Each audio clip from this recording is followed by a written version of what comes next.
You gotta have a good sense of adventure, I think. It's very important. To be a tattoo artist. Yep, to be a tattoo artist, you have to be adventurous.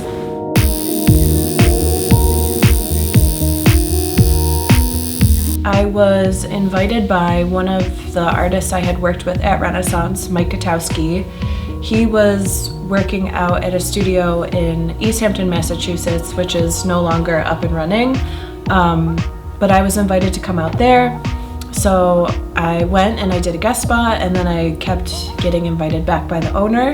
And eventually I just was building up a clientele, and they were like, hey, do you want to work here? So I, not married, no kids, in my 20s, I'm like, sure, why not? So I jumped out of Buffalo and went to East Hampton, Mass.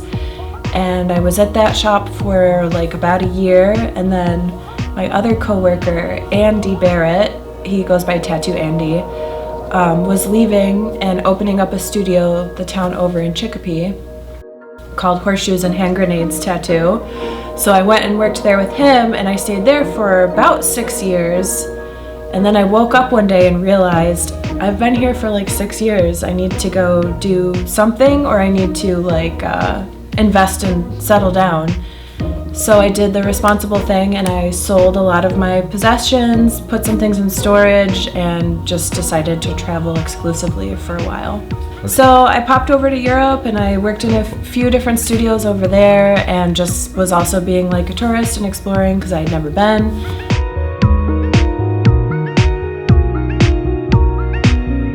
I was living in New York, and I got a random email one day from somebody I'd never heard from.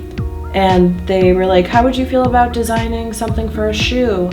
And I was like, well, what'd you have in mind? And then they sent me this whole big invitation basically to be a part of their rebranding. It was called the Odyssey Project.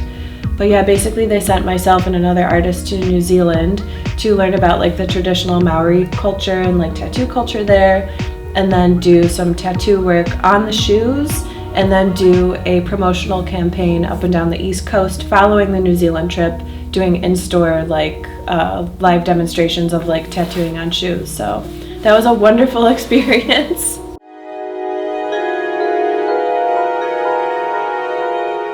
I would say most people know me for my neo-traditional and illustrative style of tattooing. So I would describe illustrative as people come to me with their ideas and concepts. Sometimes they have a reference, and I'll take that and I'll kind of cull that information and form it into a design that I draw up myself. A lot of those designs aren't very stiff and straightforward like a sticker. There's a lot more movement that goes along with it. And then neo-traditional is basically just taking the traditional fundamental aspects of American style tattooing and applying that so that your tattoo work is going to hold up long term. So you can take the illustrative aspects and combine it with the traditional, and you kind of get something that looks new and different, but it is going to hold up and have the same longevity as the old classics.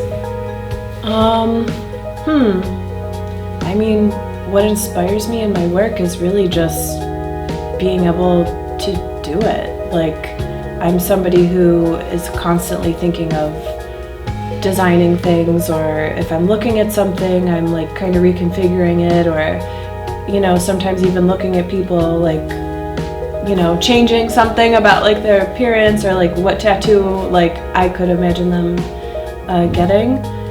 I do draw a lot of inspiration just from nature in general, looking at other artists, and it's just the whole act of being able to, somebody asking you to work together is just, I don't know, it's just feels very natural for me.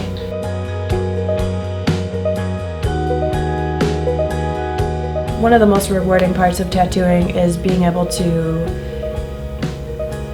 do something that makes other people feel good, but it also makes me feel good too. Selfishly, I get to be creative and have a life provided for, and in exchange, I'm giving something to somebody that makes them feel really good about themselves. And they get to keep it forever. It's not like, you know, a piece of clothing or a dish, like they are wearing it. It becomes a part of them forever. I guess if there was anything I wanted people to know about my art and my tattoo work, it would just be that it's my entire life and I love it more than anything, and I feel extremely grateful and privileged to do this for them and for myself.